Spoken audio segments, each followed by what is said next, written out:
film review, movies, music, culture, politics, society podcast, interviews, movie reviews, and more.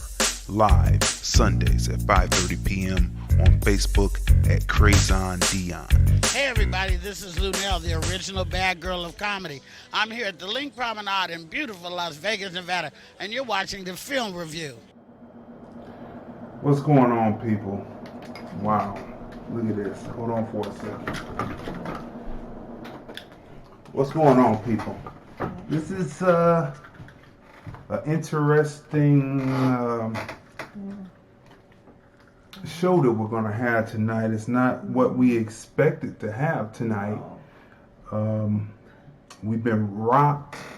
The community, the sports world, the entertainment world, the just people doing the right thing, the good thing world has just been rocked. The whole globe has been rocked by the news that came in that was confirmed, or I saw it around 2:30 or so, and it was confirmed, but it happened so early in the day.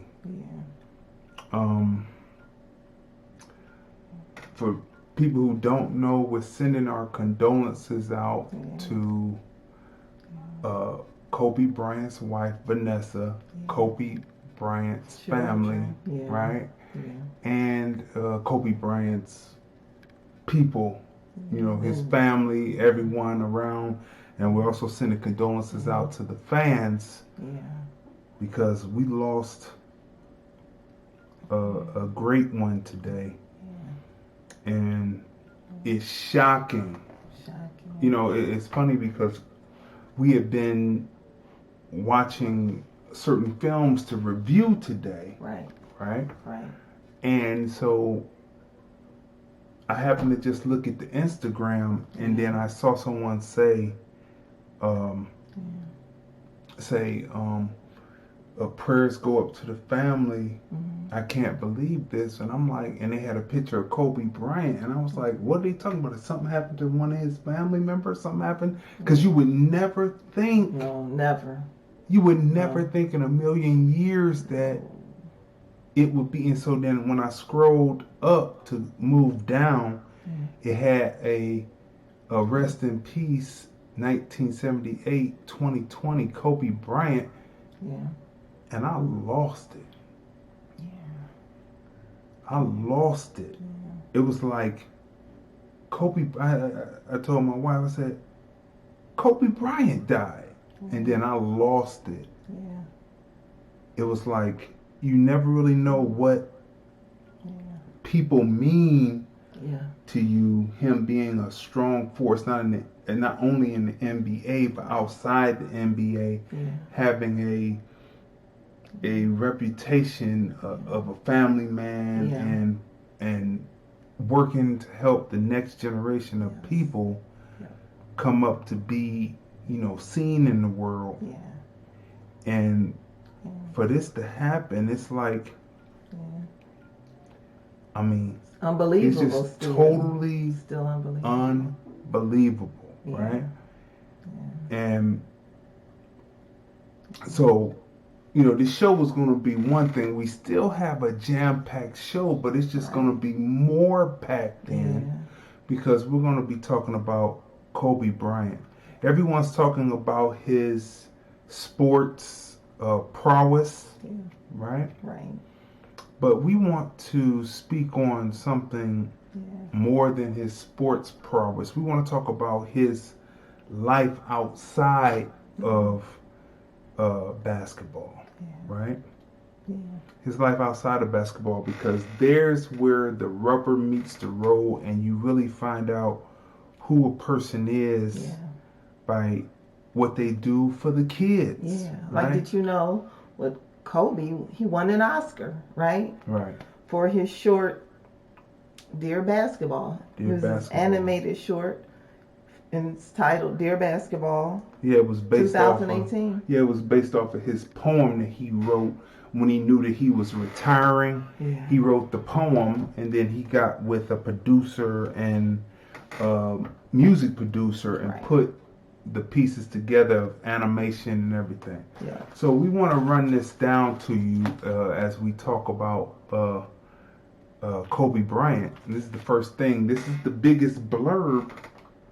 This is the biggest blurb of the night, is the loss of Kobe Bryant. Yeah. Right? So we definitely want to celebrate the life of Kobe Bryant. Celebrate the life of Kobe Bryant and his daughter. Yeah. You know, because it's weird because a lot of people talked about him early on, but I was like, his daughter was on the helicopter too? And they were headed because he was doing what he did, which was coach the AAU league, and he had his team, the Mambas, and he was, him and his daughter and the others that were on the plane, the 7 others that were on the plane, were headed over to the facility that he had opened. Now they're saying 9. Well, 7 plus his daughter, 8, him 9, the 7 others. Yeah. Right? Yeah. So, Kobe Bryant, 1978 to 2020, 41 years old. I mean, what's going on? I mean, 41 years old, right? 4 years after retiring, he founded a multimedia company called Granity Studios. Oh. Okay. Right? Yeah. One of the shows that he produced from out of the studio was called Detail. It's on ESPN Plus. And he breaks down different NBA players and what makes them tick on the court, right? What makes them winners on the court. And it's like, it's invaluable coming from a person who actually played the sport that could go in and then analyze and then break down, people. We break down players for the next players that will be coming in the league. What makes these players exceptional to be in the league, right? Yeah. And then Poonies, a kids and family podcast, where he talked sports and talked community and family situations for children for the next generations, right? And then, of course, like we talked about Dear Basketball that he won the Oscar for, which was a poem that he wrote on his way out of the league. He has 3 sports fantasy children's books, with the 4th, the Wizard Nerd series season 1, hitting bookshelves this March 31st, 2020. So the projects are already slated and gonna come out, right? And so, I mean, this is it's just sad. I mean, it's really, really a sad situation.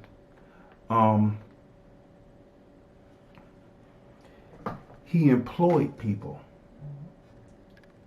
With his Granity Studios, he had 12 full-time employees. Yeah. People talk about people not actually having businesses, but here's a man that actually had a business because he had 12 full-time employees. Full-time employees, right? He opened 2 training facilities dubbed Mamba Sports Academy in Thousand Oaks and Redondo Beach, right? And one is where he was headed to for the basketball game. And he coaches his daughter's AAU basketball team, the Mambas, named after him. We talked about that before. And in 2020, later in 2020, we'll see the animation added to the Granity Studios, with his first 3 books being turned into animation for the kids, right? Yeah. So, I mean, when you look at it, the man was doing good, and you ask yourself, why does this happen to good people. Right. People who are doing for the community and doing for the next generation. Because he could have easily, like many people, could have just sat back and just enjoyed, his retirement. He could have. But, he gave back to the community. He loved working with children. He loved, working with his daughter as well. And he's spent so much time, right, with his daughter. And they showed on television, like, him and her at the different games and stuff, and the love they both have for basketball. And the reason why this picture is up right now is because a couple of weeks ago they were showing this live, and people had this on different memes of him and his daughter enjoying the basketball game, and he was pointing out to her certain movements on the court, and I came in, I showed you, and I said, look at this. This is what Kobe Bryant is doing with his daughter. He's not one of those men who say, oh, I don't have sons, so I'm gonna just my daughters aren't interested. But no, he went in and his daughter and he had a lovely relationship, father-daughter relationship, and he put stock in and talked about all of his daughters. Had pride in all of his daughters and what they were choosing to do. And this particular one loved basketball, right? Talked about what her going into the NBA in the future. The WNBA. WNBA in the future. And so this, it's a shock. It's like, why do things like this happen to good people? This was definitely unexpected. Now, for people who understand, Kobe was 41. His daughter was 13. As Shanine Don't Play Hicks just wrote on the thing. They were 41 and 13. For those who understand the male physiology, when you turn 41, you get your second strength. So often people say you're 14 again, because 14 is when a young male is most virile and ready to act and move and do what they do, right? And so when you turn 41, you get your second strength at 41. And his daughter was 13. She was going to be coming around to 14, right? And so all this was going to gel together, and the tragedy of this, right? The tragedy of this. And what I wrote, I'm going to read real quickly what I wrote about it, because it's a tragedy. It's a real tragedy. But this is what I wrote earlier today. Once I found out about it, I said, our deepest condolences to the Bryant family. Kobe Bryant, you were a class act, and your efforts to bring light to dimmed places will reverberate across the centuries and ages. You will be missed, and the tragedy of your daughter perishing with you is an unbelievable devastation. Fast flight on your journey home, right? So the devastation, the tragedy of this is we will never get to see. Like, Kobe lived a full life. Yeah, he did. In 41 years. Yes. And the rest was going to be just icing on the cake, right? But his daughter was just beginning, and we never get to see what it is. And for the teammates that's left. Think about what this will do to some people psychologically. Some people who are involved or not even around but may have looked up to Kobe, some of them might get on drugs. Others will be determined to push on, but it will always be the question of what if. Because so many different athletes, right? And they all talked about how they had a relationship with Kobe, how he gave advice personal advice as well as business advice to them, and he was a mentor to many. So when you said just now how Kobe's passing will affect many people, I mean, you hit that on the nose, because today just so many people who you would not have thought had a relationship with Kobe, they did, you know? Yeah, but I mean, he touched many lives. So I mean, so these are the things. So people have to hold those people tight, hold them up, and you know, give them encouraging words, right? Yeah. Because you never know. Yep. When it's going to happen. This is totally unexpected. I mean, I can't help but think about that Michael Jackson song, that song, Gone Too Soon. Yeah. I mean, Gone Too Soon. I mean, it's just, I mean, it's unbelievable. Yeah. I mean,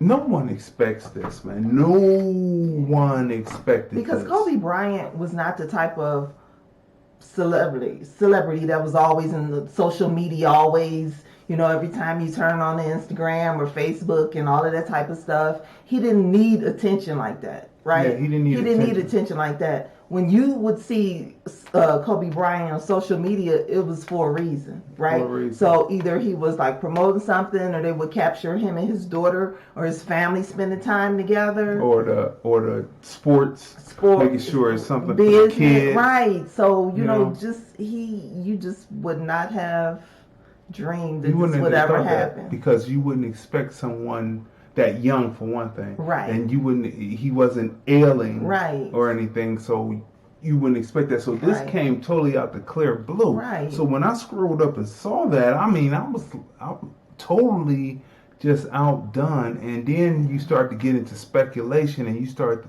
think, what's really good? They say it's a foggy day. You know what? I just wish. I mean, I don't know. It's just like when. I don't know. They should just across the board make it like law. If visibility is horrible, and if it's super foggy, and if the weather is horrible, planes, helicopters should not even be allowed to fly, to take off.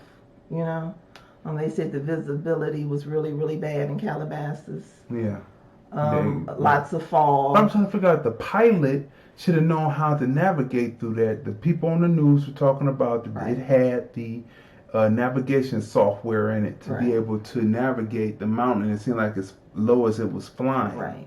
You know, it seemed as if he was trying to track by the ground, not to hit anything. That's crazy if you're an experienced pilot. So they're getting ready to go investigate. But Shanice said, and the other daughters won't have their father, and the kids, their coach, right? And the kids he coached won't have him, right? Yeah.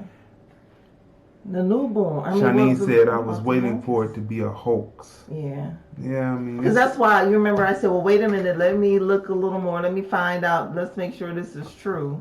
You know, and when we just went online and just looked and looked and looked and searched. When it comes down to that, nobody would play a hoax on Kobe Bryant, because everybody liked Kobe Bryant. But That's but people shouldn't play hoaxes anyway. Yeah. But that wouldn't have been the person that they would have done that That's to. true. Right? Because like we said, Kobe was not that type of person. He was not a social media that type of personality that needed attention. What he did was bring attention to making the next generation great. Yeah. Right. And then his young daughter.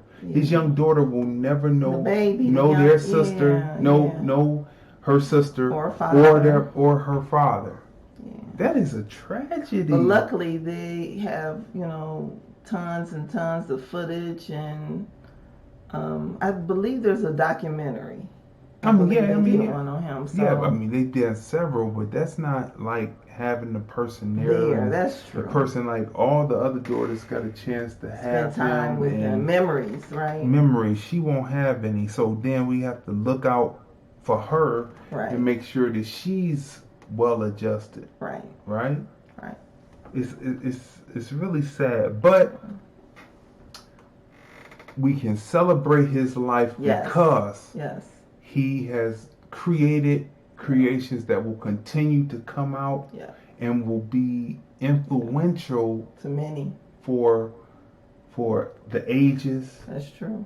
and for centuries to come. Yep. So for Kobe Bryant, I mean, we salute you. You gave us your tenacity on the court, your strength as a businessman after basketball, your intellect, and your ability to bring forth and create, because you not only were you a basketball player, but off the court, you were a creator. Yeah. And that's what... He left a legacy. Yeah.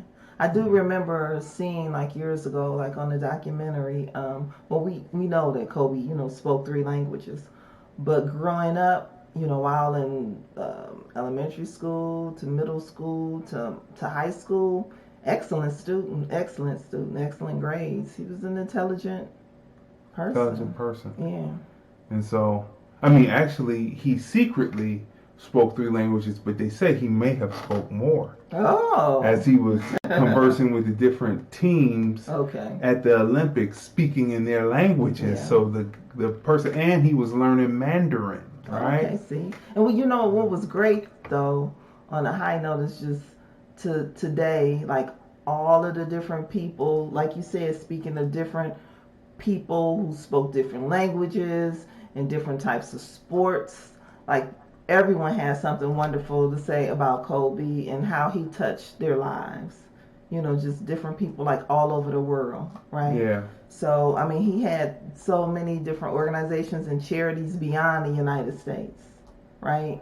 So he just loved helping people. He loved helping children, and he made a difference in the world. And what more can you ask of a person, right? Is to make a difference in the world, and not to be just, he wasn't a celebrity that just took.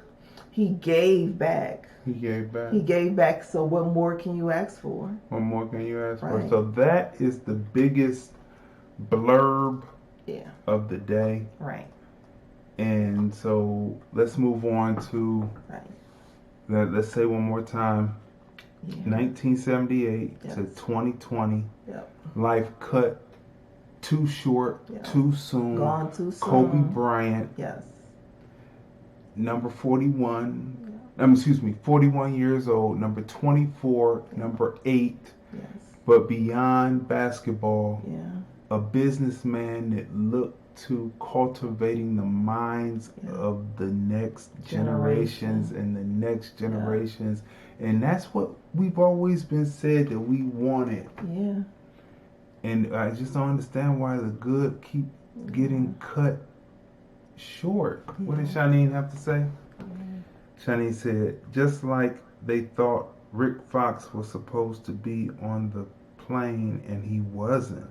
Okay, on the helicopter. I'm not a big Kobe fan. I didn't want the story to be true.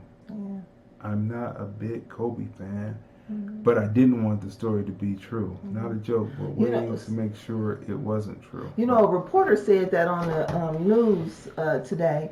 The reporter said that Kobe touched so many lives. People who were fans of Kobe's and people who may not have been fans, he touched them, you know, and so many people, you know, reached out on, you know, throughout social media and gave their condolences. So everyone was touched by this. And they said that the Asian market is going to be waking up to this. Right? And so that's going to be a shocker, and then really the floodgates are going to open as it goes across the world, right? So in blurbs, people. Well, condolences, right, to Kobe Bryant and his entire family, and him and his daughter will definitely be missed, because in the short period of time she was on this earth, she made a print. She made a difference. Look at her footprint. She left all over social media, multiple pictures of her and her dad together. And different people saying wonderful things about Gigi. So, condolences to the entire Bryant family. Okay, people, so in the blurbs, you know, I put this meme up, you know, it says the Republicans and the Democrats, right? And, you know, if you remember a certain cartoon, Warner Brothers cartoons, right? Looney Tunes, right? And they always had I used to think that Ralph Wolf was actually Wile E. Coyote, but it wasn't. He was kind of drawn the same though, right? So you would think that that was who that was, and you know, coming up, they never gave you the distinction. It was just, I thought that he was like, they had him playing a character role, you know, saying, "Hi, Ralph. Hi, Sam." And so they would come out and they would go to different doors. They would sometimes they would drive in to work together, and they would come in and punch the clock. And then Sam, the sheepdog, would go through one door, and Ralph, the wolf, would go through another door. And then they would say, see you later, Sam. See you later, Ralph." And then they would go through, and then Sam, the sheepdog, would proceed to beat the crap out of Ralph Wolf, right? And so what's happening, what traditionally always happens, we've always said this, I've always said this, you know, I have never voted for a Republican candidate ever in my life. I've known some people who did. I remember this guy, he was one of my customers, right? And he would come in and he would buy music and rent videos, right? And I remember Al Gore was running. I remember Al Gore said, "Put in a lockbox because all of this is gonna fall. All of this is gonna fall." You know, and I was a stumped down person who voted Democratic. I voted for Clinton 2 times. It was Al Gore then Kerry, right? And then Obama. We thought we had the promised land. But anyway, so let's go back. Let's rewind. So it was Bush against Gore. And I remember the guy came in and I had closed for the day, right? And he was at the door and I just went to him because he was one of my main customers. And I told him, I said, well, I'm not, I'm closing for the day. And somehow the thing got on politics, because I registered people to vote. So I asked him, "Are you registered to vote?" And he was like, "Yeah, but usually I vote Democrat, but this time I'm going to vote for Bush," because Bush was talking about the tax cut. Now, what people don't realize is when Republicans are talking about tax cuts, they are talking about tax cuts for the rich. So no matter whenever they say tax cuts for the middle class, somehow the top 1%, as they say, are going to somehow get a tax cut, and they really don't need it. You know what I'm saying? Before, when Kennedy was in office, or was it Roosevelt, rich people were being taxed like they were at 78%. I believe. So they were on the high tax bracket and everything was running smooth. Everybody had meals on the table until they messed up the stock market, but that was before. But anyway, so no, sorry, just go research that for yourself. I'm not on that tonight. That's not what I researched, but I remember that in my memory bank. So you go do that. But anyway, so the guy, he says, "Well, I'm voting for Bush because I need my tax cut." Because he was talking about he was getting a house and that tax cut was going to come in handy. And, you know, someone who is constantly in the politic and researching it and watching it as I was then, I was like, okay. So then Bush got elected. And, you know, the surplus that Bill Clinton had, because Bill Clinton had everybody feeling good, even though he signed the 3 strikes and put a lot of black men in prison, right, and broke up the black families. People were still feeling good because some black people said, "Well, that's not me because I'm just a good Negro, and so I can do this," and the money was rolling and everything. But then the first year of Bush happened, and the surplus went to 0. Then it went negative, and the debt clock got turned back on. Do you remember that? Do people remember that? These are little things within our time of our history of being alive that people may not listen to because, you know, they got you hustling and bustling, got you working, and if you don't stay abreast to it, like when you're on break and you reading, like I would read on break and stay up on stuff, and you know, now with your phone there is no excuse. You can stay up on stuff and say, "What? That happened?" So anyway, he came in the store and I said, well, how's everything going? You know, and he was like, how's your house? He said, oh, all that fell through. Now, you know, there's a term in the black community where we say, you know, people fall through, they come through, right? That's not what this means. When he said fall through, he meant what the real definition of it was, which is that it fell through, it didn't happen, the bottom fell out, boom. And I said, why did that happen? He said it was them tax cuts. But he voted from for Bush. him. He voted for him. But it was the tax cuts from Bush. Goodness. Right? And it was a tax cuts from Bush because when they tell you when Republicans are telling you they're giving a tax cut for the middle class, they mean that they're giving a tax to the actual middle class. See, there's a middle class that black people live in, and then there's a middle class that is like rich and above, right? That's right there just for the wealthy, and thus it helps them and the people above, right? So that's what that whole reparations discussion is about, and how they break it down, how ADOS breaks it down and talks about the median incomes of households and who's at the bottom. So black people's middle class is not the same as white people's middle class, because white people's middle class, they're damn near wealthy. So leave that there. That's $250,000 a year. Okay. Black middle class ain't nowhere near that. Right? So when they're talking about giving tax cuts to the middle class, they're talking about giving it $250,000 and above, right? Going into the wealthy. And of course, you know they're gonna always give to the wealthy. So it helps the wealthy and above. And you who are not necessarily held to or in bondage to there being a higher tax rate for those at $250,000 above, you will feel the brunt of it because there will be less income for you to spend, right?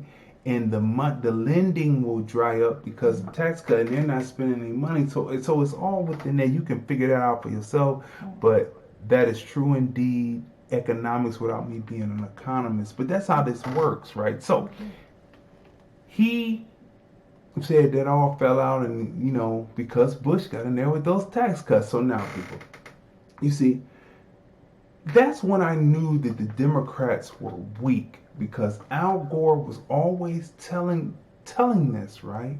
He was telling this. But what Al Gore did was he wanted to show that he was moral, and he wanted to go against Clinton because Clinton had the cigar, and there was a open orifice and a cigar in the Oval Office. Whole scandal. And he wanted to show that he was that, and he kissed his wife, and he wouldn't run on the Clinton. His wife was against hip hop and rap and rock and Twisted Sister, all that. Everything. All that, right? Okay. And so he was talking about the lockbox, and if people listen to the lockbox, because he knew that this was going to happen. The economists have said it, right? Kind of like global warming. He knew about that too, which is now climate change. The Republicans called it climate change. Saying, look, the climate hasn't changed because there's still snow and snowballs. See how they played you? Still global warming. But anyway, so look, that's my point. The Democrats cannot come with a cohesive message that they will use as a cohesive message, talking points that they will come out with and talk. The Republicans always come out with talking points. And that's why they're always traditionally whipping up on the behind of the Democrats, because the Democrats are always worried about the polls. The Republicans are very seldom worried about the polls, or either they're faking it with the fake English, keep the stiff upper lip. If you don't know what that is, Google that, the stiff upper lip, right? And that's the face that the English put on, even when the Blitzkrieg was happening. They said, ha ha ha, we're still English and we will survive this. And when the IRA, the Irish, were bombing them, they said, we went through the Blitzkrieg of Germany. They had planes. Your bombs mean nothing. Ha ha ha. Right? And so they seem to play that game, the Republicans do, with this stiff upper lip they do. And the Democrats always have to vote, they have to worry about. Some Democrats are really, because, you know, the Democrats were actually the Dixiecrats. We've talked about that before. Okay. And then when Johnson signed the 64, 65, 68 bills, they said that the Dixiecrats moved over to the Republicans and said that the Democrats would never take the South again. And so when you're looking at the Republicans, that's usually what they stand for, right? But at the time, remember now, Martin Luther King was Republican. Okay. Until John F. Kennedy got him out of a bind, right. And Nixon was running against Kennedy, and Nixon didn't because he was practicing that benign neglect. Now, both parties practice benign neglect because the Democrats now focus on immigrants coming into the country, which since the Republicans under Trump have cut the illegal immigration, more black people having jobs, and it's making the Democrats look real silly because most of the immigrants that come into the country, the Democrats are supporting who they want to give them driver's license and everything and all that. And they vote Republican because they see the winners. And the only people who continue to vote Democrat is because Kennedy got Martin Luther King out of a bind. But originally Martin Luther King was a Republican because the Grand Old Party was the party of Lincoln, and who emancipated the slaves with the Emancipation Proclamation? Lincoln. Yes.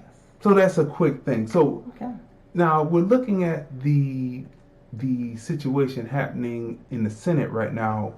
Trump has been impeached, but is the Senate going to prosecute and find him guilty? Didn't they say they need 4 Republicans, right? They need 4 Republicans. Oh, that's not going to happen. Now here's the thing. Here's the thing about the Republicans. They stick together. Let's start with we could go back further, but let's just start with this Trump stuff. Now, so Trump gets in, then all of a sudden, you know, the Senate is the Senate, and the Democrats keep on saying, oh, well, the Republicans, they look like they're going to do it. And then a few Republicans say, well, you know, what you're saying sounds good, and we might just do it. And you know what the Republicans do every time? They leave the Democrats high and dry. They say, Sam says, hey, Ralph, I might not beat you up today, but in actuality, I'm going to beat you up. And so the Democrats, if you believe that the Democrats, first of all, for people who vote Democrat, right, you are not a Democrat, you just vote Democrat. To be a Democrat, you have to be a politician that believes in illegal immigration over black people's rights. Period. That's the Democrat today. That's the Democrat today. We don't know what it was yesterday, but it's been moving that way for a while, right? They're the ones who let it in. The Republicans traditionally sell weapons to foreign countries that then turn around and use it on them, like the ballistic missile strike that happened. It hit the bunkers. And a whole nother story from Iraq. A whole nother story. The Democrats traditionally deal with illegal immigrants and trying to get them to come into the country. I think it kind of loosely started with Carter, you know, with the Cubans and letting the Cubans that Castro expelled the white Cubans who were once slave masters over in Mississippi, who went over there to enslave the Cubans, right? He expelled all those because they were also into the drugs. So what happened when Carter brought them over trying to be smart against Castro? What happened? And so now we have little advantage. And so you can go research this. This is all there. So look, the Democrats are like that. The Republicans are like that. Neither party is really on our side because both parties are practicing Nixon's benign neglect. But every time I watch the show, so let's rewind this back. There was a little preface there. So let's wind this back. So if you believe that the Republicans are going to have 4 votes, if Romney, you think Romney is going to switch over, do you look at Romney now? They were just laughing at Romney. And Romney has that funny little walk. Have you seen that funny little walk Romney has? We used to talk about Romney when he was running, and we said that maybe he had a little Down syndrome. Just my opinion. He might have had just a little Down syndrome, And his father was able to push him through and get him through repetition. And the Mormons care about their people. They have whole buildings, wheelchairs and everything all set up for the elderly. The Mormons, they do believe, or the people of the Latter-day Saints, or whatever, or the Church of Latter-day Saints, they believe in their people, right? So look, Romney, if you believe that Romney is going to switch over, then you kind of look like this character right here. The Democrat who constantly listens to what the Republican says. Oh, I might do it. That sounds reasonable. But then when the vote comes down, there will be no witnesses and there will be no additional documents, because the argument that the Republicans opened up with on Saturday was pretty good, right? And then Monday and Tuesday, they say they're going to be shorter and more concise than the Democrats, right? Well, you know what? Yeah. As a kid, as a child watching this cartoon, like that skit that they would always show with those two, just frustrated me. I thought it was the stupidest thing. I'm like, okay, so how can they be friends? How could they be? Right, and then he's constantly being beat up. Right. By the one in the red, right? Because they're colleagues, right? What's going on to Roland? I see Roland is watching. And Shanae said, I'm done voting for either party. I'm done, right? So, they're colleagues, and colleagues, they ride together. They go to lunch together. And he gets beat up by what's the one character you said? The one in the red? Right. Sam. Sheepdog. The sheepdog, right, is constantly kicking his butt. As a kid, I was just like, this is so stupid. And then at the end, because I was frustrated with it too, because I said he didn't win with Road Runner and he didn't win with this, but come to find out it's two different characters. Okay. Right? One's a wolf, one's a Wile E. Coyote, right? But neither character ever won. I used to be like, wow, like, will he ever win? So Ralph Wolf is the Democrat, and Sam Sheepdog is the Republican, right? It's just like Elijah Cummings from Baltimore. He passed on, condolences and all that.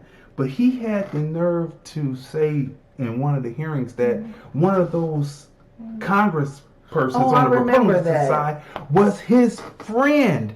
He considered it his friend, and he married Mika and Joe Scarborough. Right. Now, I've never seen so many Republicans turn turncoat to their own party just because Trump is running it. Before, all the stuff that Trump is getting passed through was what the Republicans wanted. Right? And now they're talking about him. Why? Because he's not from the political, he's not a politician, he's not from the political class. And that's the only reason why they're talking against him, because they don't want any more non-politicians getting into office. They said Ronald Reagan at least was governor. This guy's been a businessman all his life. So that's their only issue, some of the Republican talking heads that jumped, right? But other than that, if he was what's Pence? If he was Pence and Pence was president, those people would have never jumped ship. They would have never done it. And they would have loved everything he said, and they would have said, yes, Obama was trash. He was trash. He was trash. He was trash. And that's the way it is. So people, when you look at this is what it is. This is what it is with the Republicans and the Democrats. A lot of going back and forth. A lot of going back and forth, right? So as we move on, that was the one of the blurbs of the week, right? So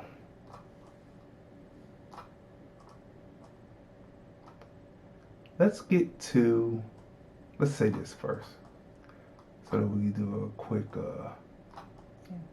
quick thing. Matter of fact, for people who are listening to us on Blog Talk, you can also see us on YouTube, on the Film Review Life channel. Make sure you subscribe, ring the bell so you can get the notifications. And you can also see us on a certain social media site. We are going live. We are simulcasting live on these 3 platforms all at once, right? So let's say this. So, right here is episode 10, mixtape 10 of the Film Review Music Review Show, dropping January 31st. As you see, there's a question mark there because who's gonna be on it? The list is already compiled, but you have to tune in January 31st. It is the only show of its kind where we push to see independent hip-hop artists placed in independent movies and independent films and Hollywood movies, right? So look forward to that. That's coming up on January 31st. You know, we keep it moving, and we got some more surprises. Now, people, let's go with the topic. Let's go with the topic as we move through. The topic for the night, right? The topic for the night is the top 10 bombshells in TV and film who are still beautiful today. Now, you know, when people talk about bombshells, usually they're talking about blonde hair, blue eye, you know. But we don't talk about bombshells like that around here. We talk about bombshells as beautiful black women, right? So I have my list, right? So we're going to start with number 10. Okay. Right? Ethel, and I'm going way back now because my knowledge of film and all that goes way back. So I'm going way back. I'm going to throw in some extra surprise. So you're talking about alive as well as those who the passed ones who away. they were beautiful Right. up until the end, Right. or they're still beautiful today, right? Okay. And so Ethel Waters. Okay. If you've never seen Ethel Waters was tall and she was statuesque, and in the early years she was slim, and her acting prowess only got better as she got older. She had it early, she had her chops early, but it only got better. Right? You know what? I remember her when I think of Ethel Waters. I think about the film Cabins in the Sky. Yeah. And she did a really, really great job in that film. Yeah. Classic. So I mean, you have to see that film, right? You have to see all the film. Ethel Waters, remember that. Okay. Number 9, I'm gonna put Rihanna in there, right? Okay. Rihanna is acting, singing, has her clothing line, but she started out, she was young, now she's coming to her womanhood, she still is there, she is a bombshell for all those reasons, right? Number 8, I'm going with Dorothy Dandridge, right? Dorothy Dandridge, in my opinion, she might not have been so bright on the race issues too much, but she could act, sing, dance, and she was a beauty until her untimely end, right? Number 7, most definitely a beauty, Lena Horne. Very active in the civil rights movement, right? Her classic movies, they were looking for her for, what was that, Showboat? But back then they had bigotry, racism, segregation, so they weren't going to use her because she would have been perfect for the role. On Broadway. Oh, on Broadway. But when they did the film adaptation, right, they used Ava Gardner. Right? Yeah, poor. Anyway, number 6, Lola Falana. Triple threat. She could act, sing, dance, and her acting was phenomenal. She should have done more movies, right? Number 5, Angela Bassett. She's like right there, right? Angela Bassett, she is still doing it from Boys in the Hood and before, all the way up to today with 911, right? Number 4, Ruby Dee. Right? She's going to be in a movie that we're going to be talking about today. Ruby Dee. Ruby Dee was a beauty from the beginning. Matter of fact, her career stretched from Nat King Cole. Right? She was in the movie with Nat King Cole playing his wife, all the way up through till Spike Lee and beyond into the 2000s, right? Ruby Dee. Now, all these people, you need to go research these people. Number 3, you should like this one. You should get a kick out of this one. It's not Diana Ross, but it's Shaka Khan. Okay. That's right, Shaka Khan. She's a beauty. Shaka Khan from beginning to now. Yeah. Number 2, right? Right. Pam Grier, right? Pam Grier was the epitome of beauty during what was called the blaxploitation era and beyond. Right. And she's still doing her thing, and she has shown people how to survive and live through cancer. Yeah. Go back and watch some of our other shows that we talk about. That's right. Yeah. Number 1. And this one, we have some honorable mentions too. I have 2 honorable mentions, but number 1 on the list is Nicole Nichols, right? Nicole Nichols is Lieutenant Uhura on Star Trek. And why I have her number 1 is because not only did she come into your household every week and through reruns and then on the big screen and then on Blu-ray and DVD and all that, right? And on disc in Star Trek, right? But Martin Luther King implored her to stay on because her image was good for black people to see, right? In outer space, in the 22nd, 23rd, 24th century, 25th century, Nicole Nichols. Beauty then, still beautiful now, and she could act. We've talked about her in the one film that we've talked about, right? Truck Turner. Well, she should have done more of those, but it was a different time, and the person that put the black man that put the hex on by calling it blaxploitation and a whole nother story. Go back and watch that on one of our previous issues. Honorable mentions. Beyonce. Yes. Beyonce, actress, singer, dancer, and then which will be on the newer list. It will be a top 10 newer list, but these people on here move, right? And so I will have to say Nicki Minaj. Nicki Minaj is a true beauty with or without makeup, right? And she can rap her butt off. Right. She can act, we can tell that. She sings and dances. And she's also like Beyonce, both moguls. They have their own businesses as well. Their own businesses, right? So that is the top. Okay, 10 so we have to add because you. Okay. You got some extra people. Okay, so this this bombshell. So no men are on that list. No, this is bombshell. So we're gonna have to do a list for. You do the list for me. Okay, so I definitely work on that one. But you left some people off this. Okay, go ahead. Let me write this down. You left Diana Ross. Okay, so we're gonna include Diana Ross. Okay, wait a minute. Diana Ross. Okay, so we include Diana Ross, and of course you said Beyonce, but Beyonce would be number 1. Okay. So then we also want to add. Did you add Josephine Baker to the list? Yes, I forgot about Josephine. And then we also have. You said Diane Carroll, I believe, right? Oh yeah, Diane Carroll. Yeah. Right. Just so many. One who was an activist.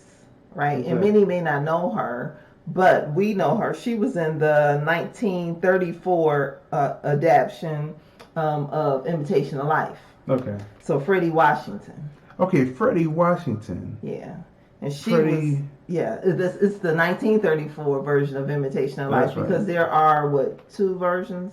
2 versions. Yeah, well, I think it's 2 because I only really know about 2. I only know about 2 too. Because the other one had the gospel legend in it. Singing at the Mahalia Jackson, right? Okay, so Freddie Washington. So Freddie Washington, the one who played the self-hating, passing, and the 1934 version was actually a black actress. Right, it was, and she was a civil rights activist. That's right. I take that. Yeah. So who else do we? Just so many. But that's the good additions to the list. Yeah. Right. Right. Okay. Did we say you said Eartha Kitt? No, I didn't. Eartha Kitt. Yes, you have to put her down. Eartha Kitt. There's just so many. Who happens to be? She felt a little depressed as I read her biography about being a person that was brought about by rape. Okay. Right? Yeah. But she went on to be so much greater than that which was done to her and then done to her. Right. Right? Right. Which brings us, people, which is a great segue into our next topic, which is concerning a film coming out in February called Cane River.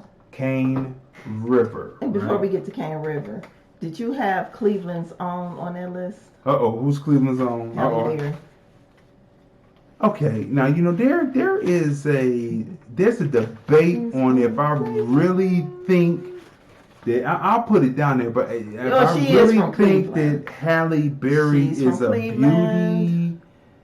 Halle Berry is a beauty. Megan Good is a beauty. Megan Good, I'll be questioning those eyebrows. And plus, she bleached, didn't she? No, she bleached. No, she did not. No, she did not. She's about as light as her husband now because she had a nice kind of almond color going on. Like now she kind of light as her husband. She explained, which is true because it's true. Yeah. During the winter, for some people, right? Is that right? During the winter, I'm listening. Certain parts of your body does become lighter. It does become lighter. And then during the summer, you are a little bit darker. You're in the sun. So, and then plus too with the makeup, the lighting, the camera. Right. So all of that's true. That's what Sammy Sosa said. It was the lighting. Well, we're not talking about him. But that's what Sammy Sosa said. It was the lighting. And boy, that's some hellified overexposure. Well, no, I don't think he said it was the light. That's some hellified overexposure. No, he did not say it was. All right, people. So there's a film that is coming out in February, right? Right. It is a film called Cane River, right? And it's based on a story. It's a Romeo and Juliet style story about two different people who are in a, class system based on color, right? And so, as you see, this is the man. Now, he is what you would call Creole, right? That's what we could say, right? These are what they call free people of color, right? So I'm going to break through this as we come around to the film, right? Okay. And this is his love interest in the film, right? Okay. So it's Cane River, and let me bring this up real quick so that we can play this and make sure I got the right one here, right? Nope, this one right here. All right, people. So this is Cane River, so we're going to play this in the back as we go along, right? So this is the trailer for Cane River, right? Okay. And so it's been totally remastered. It was lost for 40 years, right? The person who originally wrote and directed the film, Horace Jenkins, he was 43 and he died suddenly after the premiere of the film, right? When it debuted in 1982, Cane River was already right. So 1982 it debuted, but then after it, fell apart. It fell apart shortly after he died, right? Richard Pryor was involved, and a consortium of black rich donors who donated to put this film together. It was what we always talk about when we talk about putting film together with black people financing it and doing it. And somehow mysteriously he dies, which they don't really go into how he died, but it's strange to me. It's just strange to me, right? But anyway, so let's run through this, right? So Cane River is a 30-mile long river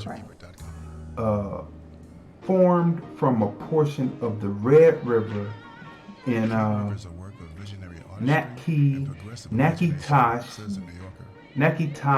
Parish in Louisiana, right?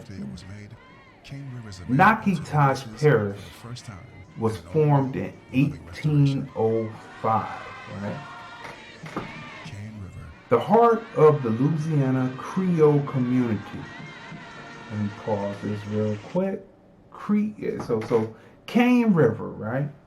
So let me bring this back up here. So you got a little piece of the trailer so you can look out for it, right? So these are free people of color, mixed race, who settled in Natchitoches in the antebellum period. Now, you know, there's another film coming out called Antebellum, right, which is coming out with, what's her name? With Janelle Monáe. That's right. Antebellum slavery period, right? Right. They are Catholic. The Creoles here are Catholic, and most still speak French today. A destination on the African American Heritage Trail established in 2008 is St. Augustine Parish, Isle Brevel Church, which was established in 1803, right? First church to be built for and by free people of color. Now, what you learned about the term free people of color is, free people of color was a term that was coined by the French, because the French took stock of and took responsibility for their mixed people, right?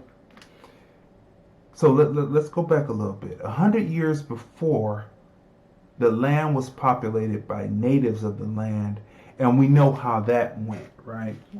So in 1706, in Louisiana, the first 20 Chilimacha Indians were enslaved, right? That's the first slavery that happened there in Louisiana. You know, slavery started in 1619 in America, but actually started in 1553 everywhere else. We'll get to that. But in Louisiana, the first slaves were 20 Chilimacha Indians, right, in 1706, right?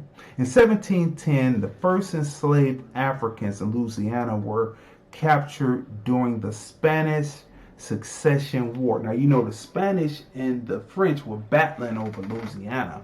And so somehow the French expelled the Spanish, and I guess there were, I would just fill in the blanks here, there were some blacks fighting on the Spanish side, and they were captured, and instead of, you know, doing the Geneva Convention, though there was none back then, doing the Geneva Convention, instead they said, well, hey, you're not us, you don't look like us, so we're going to enslave you because of your skin. Now, right, 1721, 2,000 Africans were imported to work the indigo, sugar, cane, and tobacco fields in Louisiana, right?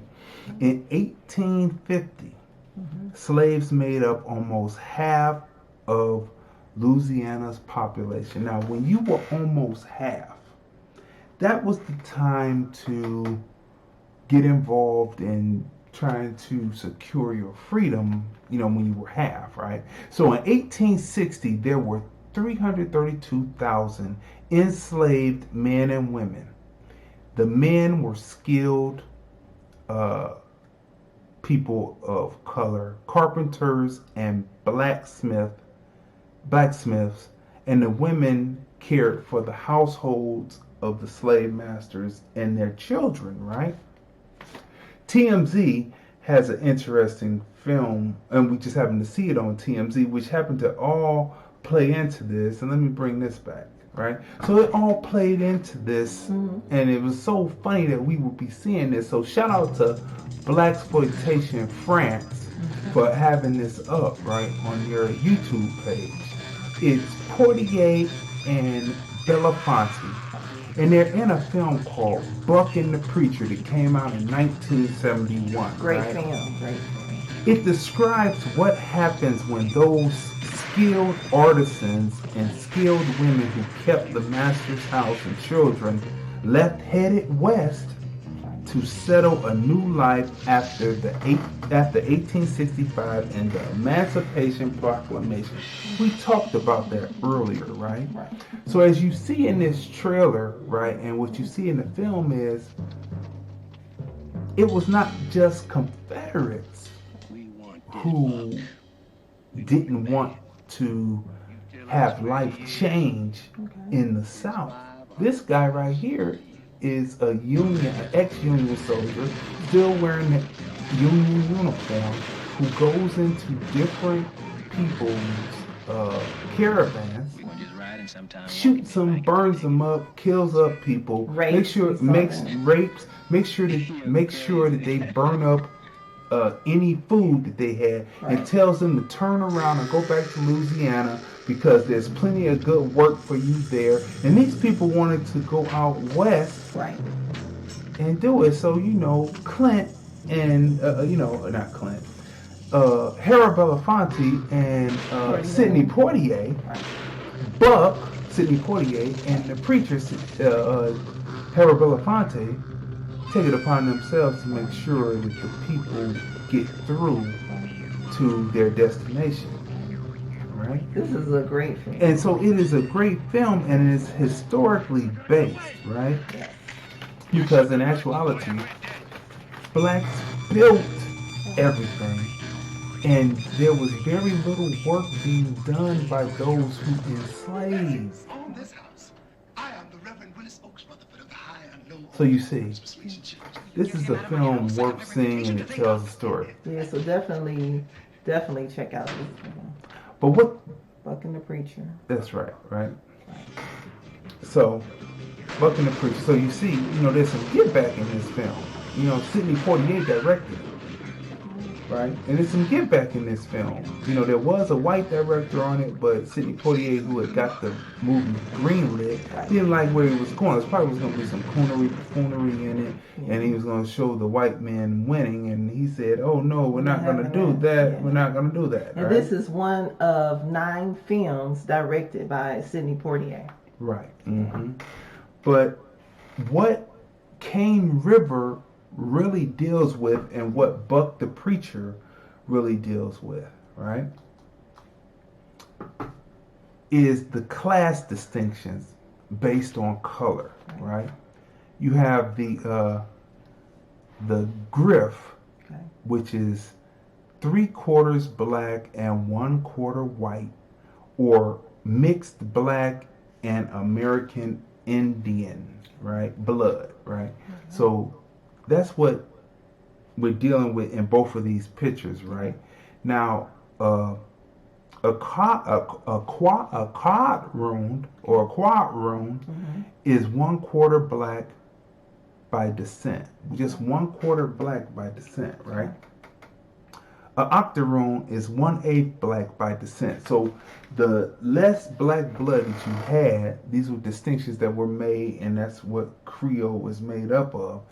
The less you had of black blood, the more closer to being white you were, right?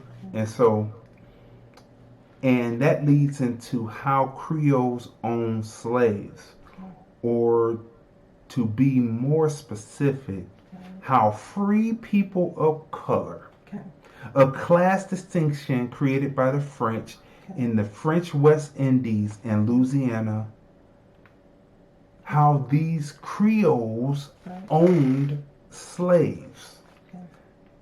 Let's back up a little bit more now. Slave ownership by free black people goes back to 1654. Remember, slavery starts in America in 1619, right? Right? Remember, America didn't actually form until 1776. So slavery was happening before America even claimed itself to be a sovereign nation, right? Right. Slavery begins in 1553 and gets to America by 1619. Skilled workers who were enslaved built America, right? They only brought the skilled artisans, the planners, the builders, the strongest, right? And the brightest. It comes down to Who else besides the U.S. government owes reparations? See, this is why the reparations question becomes so sketchy, just a little.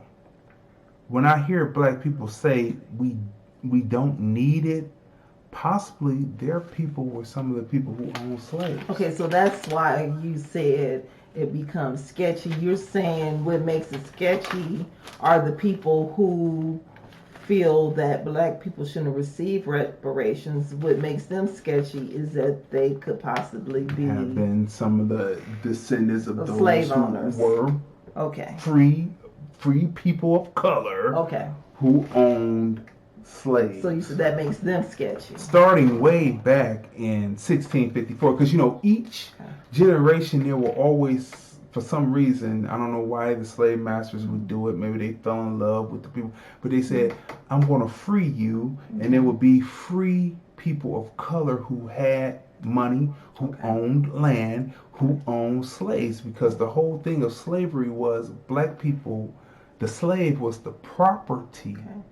That's why the immigrants could come here if they had money. They could buy property, and then they would get free land to be able to cultivate the land, because people needed indigo, cotton, tobacco, whatever crop was king. Cotton, right?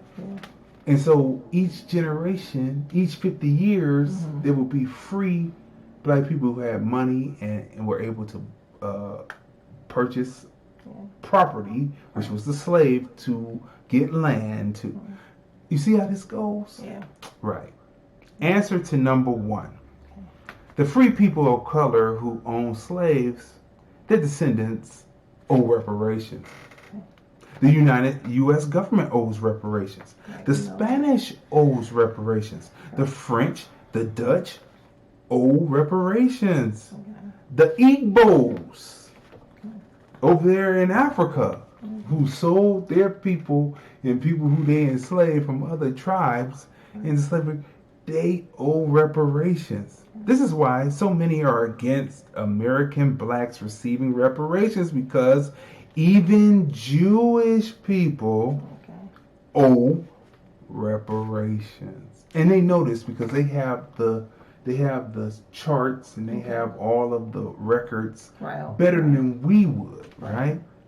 American blacks would own everything in the United States and in other different territories in different countries. They would own that, right? So this story about Cane River, this is what the backstory of Cane River is. That's why her mother tells her to stay away from him, and she asks why, and you can tell that the mother answered the question because she confronts him. Your great-great-grandmother owned slaves. Right. So how could we be together? And then is your infatuation with me is because the blood that's running in you once trotted down to the slave quarters and like that dark skin. Right. So this is what this is. So we look forward to seeing Cane River to see how the Romeo Juliet style story is arced. Do they get together? Can her people and her put in the past what his people did? Will his people in his generation make amends for being free people of color enslaving grifts, which is right? So people, that's Cane River, right, in a nutshell. And we're gonna be looking forward to see that movie because it is still striking and giving. When is the release date? It's sometime in February. They haven't said. It's opening up in film festivals first, and then like most independents. Okay. So then they have to find that distributor to take them to. Okay. To get them distributed out, right? Okay. So that's what it is, right?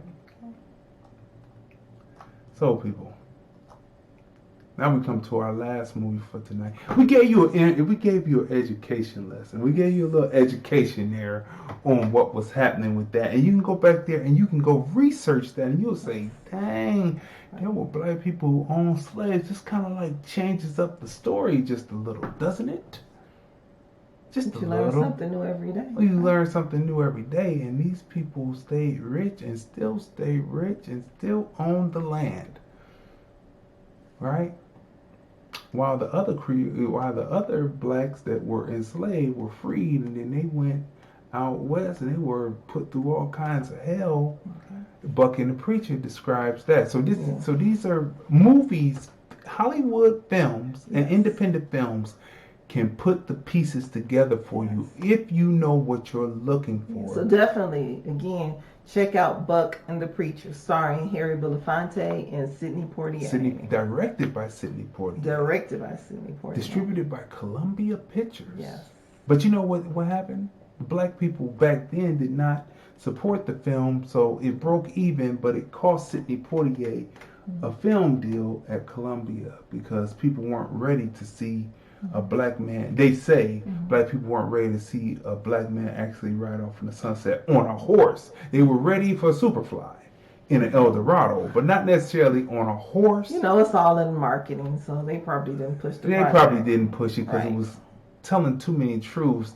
When it's a black director, the truths are put in, and you be like, wow. So the film studio probably, they didn't do much marketing on Someone was there who had the records, who may have had slave owners in their lineage, and they were descendants of, and they looked at this and said, this is too much truth being told, and the black people may riot, like Orlando Jones being in American Gods. Right. How things don't change. Crazy.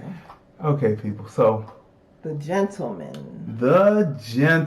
right, people? So The Gentlemen. Were they gentlemen? Were they? That's a good question. Were they gentlemen? That's a good question. All right, people. So The Gentlemen, right? Right. Let's run this trailer real quick. Let me bring this down here. I don't know. First of all, when we saw this trailer months ago, we said it was gonna be good. Yeah, we knew we had to see this film based on who the director is, the cast. Okay, so this is the trailer for The Gentleman, right? Right. And it stars Matthew McConaughey, but we're going to get to the cast in a second. But the synopsis of the film, my synopsis, a man in business, a self-made man in business, has to battle an enemy who's out to take his business. That's the main premise of the story. In between, he has to find out who's actually doing what, right? And there's an omniscient narrator throughout the whole film, and it's unexpected who the omniscient narrator is. Well done. It's some great storytelling in this piece, directed by Guy Ritchie, right?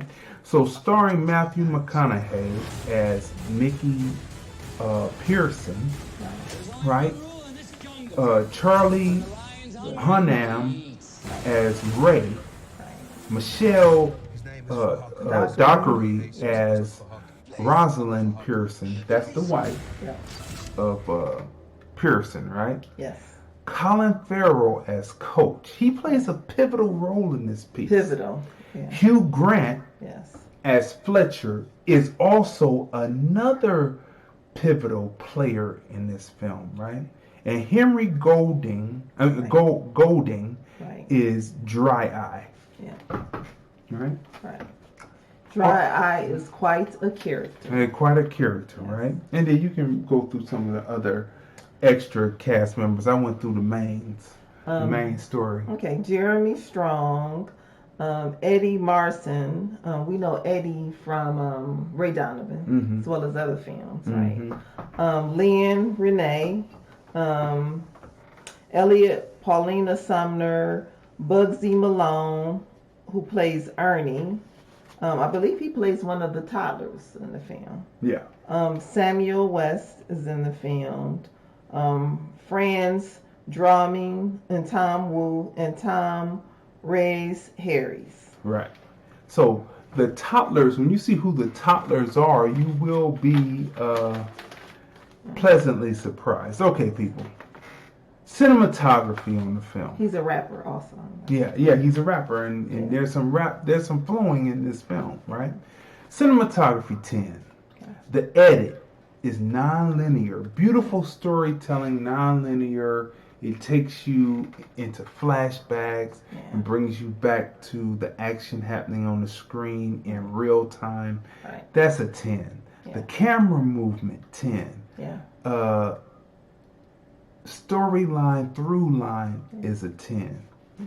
Acting, character arc. There are 4 or 5 different character arcs in this film. Is there? It's a 10. Are there? What is so great about this film, being that it's non-linear, is the pacing of the film.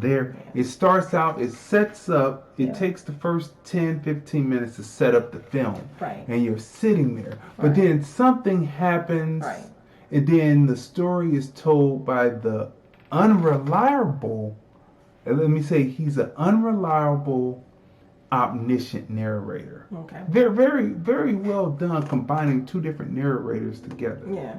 Right? And you will see why he's unreliable, Is this considered like a new style of storytelling?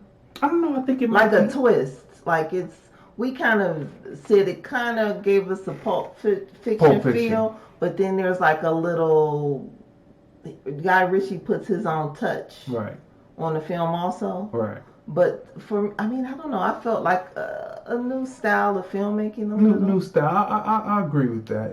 They were taking, I remember in film school they would tell you that it had to be a beginning, middle, and an end. And they hated people bringing ensemble scripts. And I always brought ensemble scripts. Those are the best scripts. Because I always thought non-linear, like we're not gonna go middle again. We're gonna bounce around and show this and show that, and this is what this film, Guy Ritchie's direction and writing has brought in the final edit. Yeah.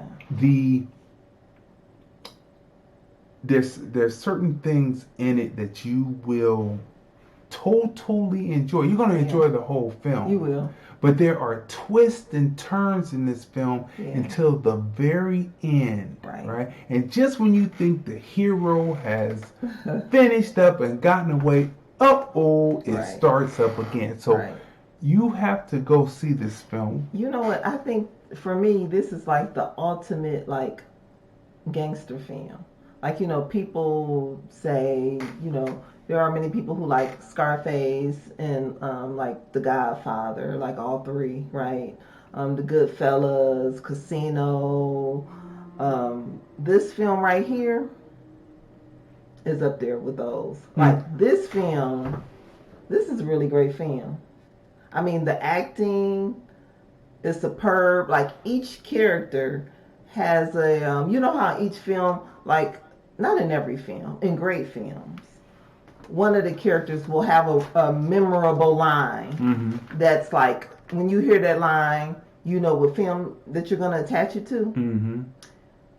Each of the Charlie Hunnam, Matthew McConaughey, Colin Farrell, Henry Golding, Eddie Marsan, they all had, and Hugh Grant, they all had like memorable lines.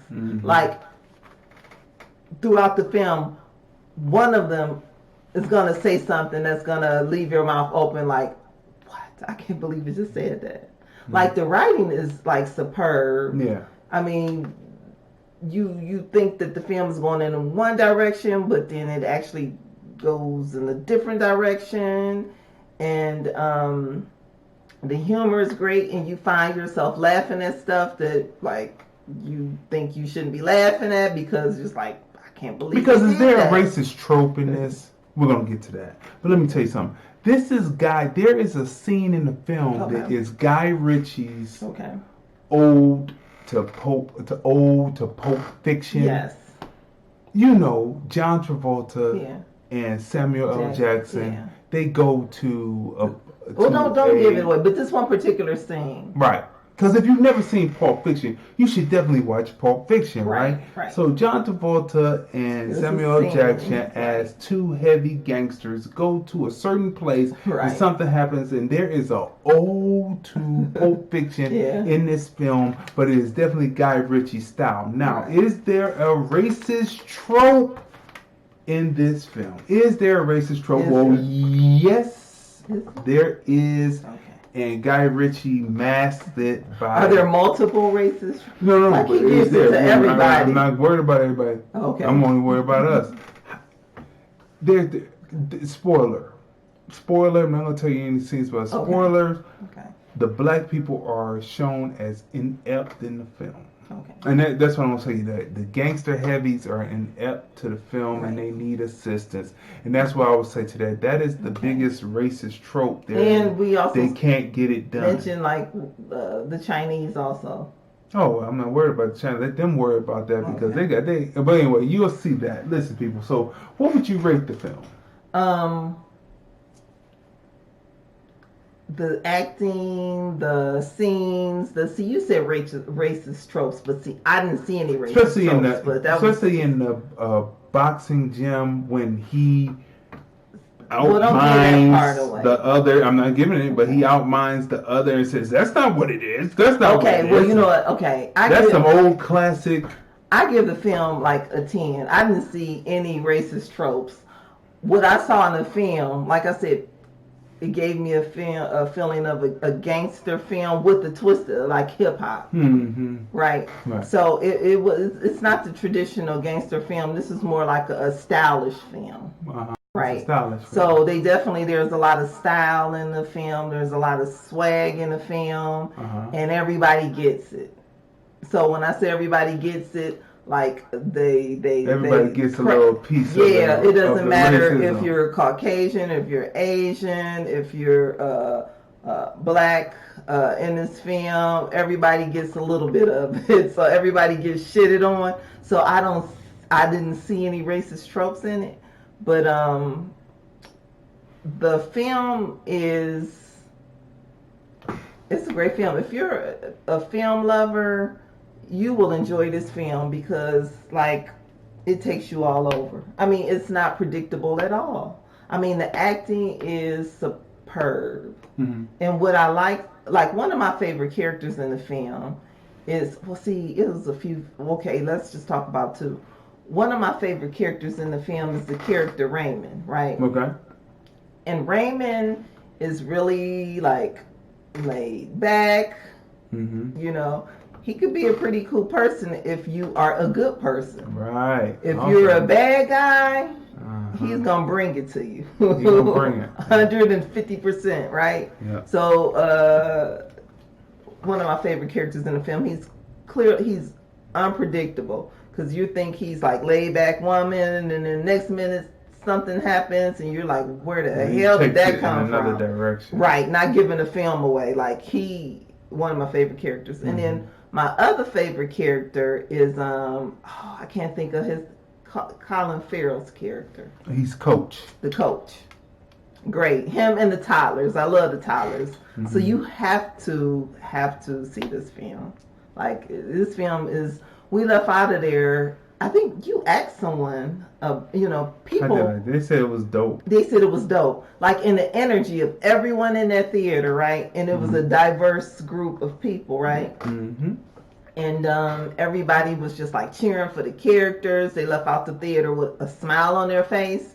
Everybody really enjoyed that film. And it was worth every dollar, every penny. And it's going to be a classic. We walked out of there. We said, this right here is going to be a film classic. Okay. So listen, people. The movie is a great movie to see. There is a racist trope in it. It's two, matter of fact. One about brain strength and one about ineptness. But because a certain other group of people are getting their butt handed to them. And it's not black people. Right. It's another group of people getting their butt handed to them. It balances it out. And so I want to give the film a 10. Go see this film. It will have you entertained from the very beginning. Yeah, the music is great. It will have you entertained from beginning to end. Right. Can you believe it? We have come to an ending of another episode of the Film Review, Movies, Music, Culture, Politics, and Society, and we got everything in that we wanted to talk about, right? Yep. Had everything in that we wanted to talk about. And in closing again, we want to say, our condolences, our deepest sympathy to the Bryant family. That's right.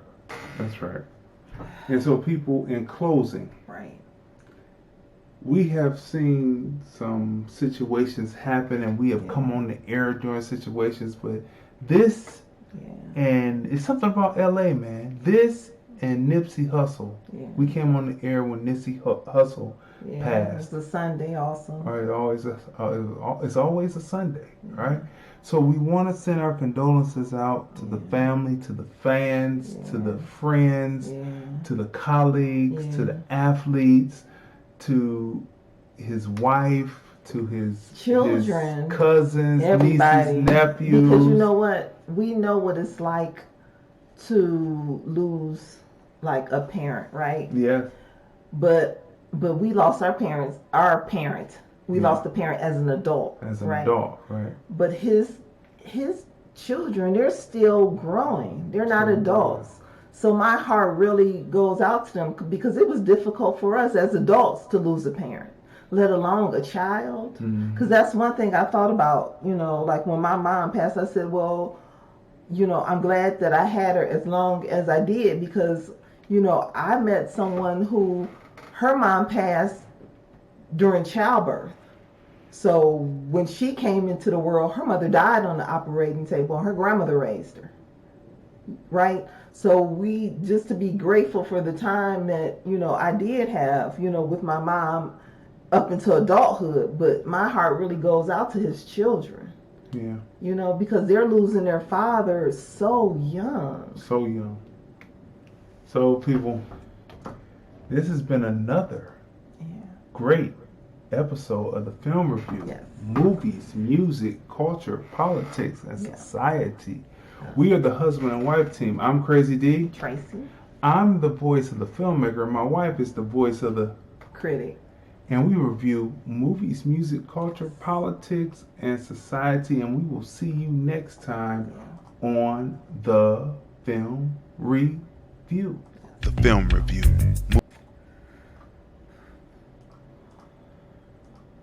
Music, culture, politics, society podcast, interviews, movie reviews, and more. Live Sundays at 5:30 p.m. on Facebook at Crazon Dion. Hey everybody, this is Lunell, the original bad girl of comedy. I'm here at the Link Promenade in beautiful Las Vegas, Nevada, and you're watching the Film Review.